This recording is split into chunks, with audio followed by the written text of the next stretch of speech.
In 1957, the Soviet Union launched Sputnik 1, beating the Americans into space. Nikita Khrushchev, the Soviet leader, demanded an immediate sequel, and therefore plans for another launch, this time with organic cargo, were expedited by the state engineers. What followed would become perhaps one of the greatest stories from the Cold War, a secret locked away behind the Iron Curtain for over half a century. This is a story about perhaps the most consequential animal-based talent show of all time. The Soviets had spent the previous 5 years propelling stray dogs into lower Earth orbit, but for this launch, Khrushchev had demanded a space spectacular. The man put in charge of the contest was a woman called Relenia Klob.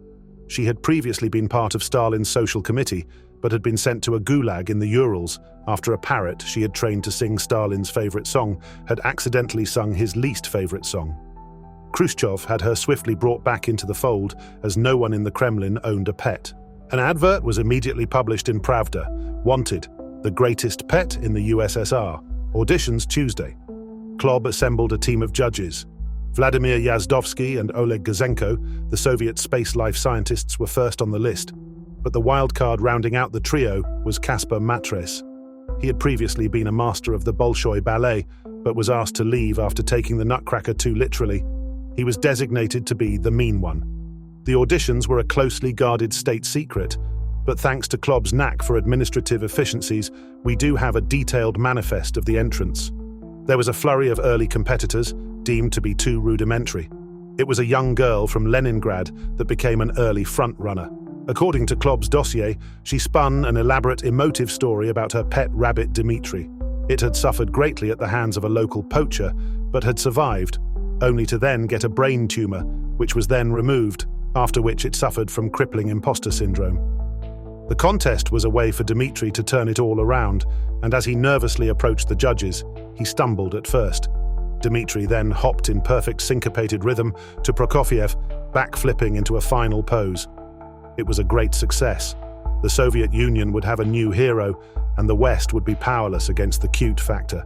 Nevertheless, the auditions continued. A swarm of bees was entered that could take the shape of Lenin's head. One man brought in his mother-in-law, who was described as neither eligible or talented. There was also a beetle. And then there was Laika. Laika was a stray dog from the streets of Moscow. In a story reminiscent of Edith Piaf, she would make her way from the gutter all the way to the stars. But whilst Edith Piaf was playing Carnegie Hall that year, Laika's biggest performance would be in a town hall that also served as the local abattoir. And it was perhaps in the spirit of the place that she left the judges no option. As she sat with the bloody corpse of Dmitri in the grip of her furry maw, they decided that they had their winner. There would be no need for an audience phone-in. Also, the harnesses and craft were already calibrated for dogs, so it really just made a lot of sense. A single tear rolled down the cheek of an ecstatic Judge Matres.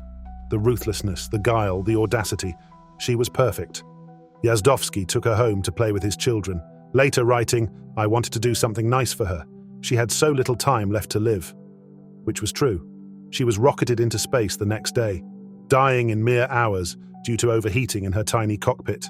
For this, she would receive a commemorative stamp. And so once again, the West was beaten to something by the Soviets.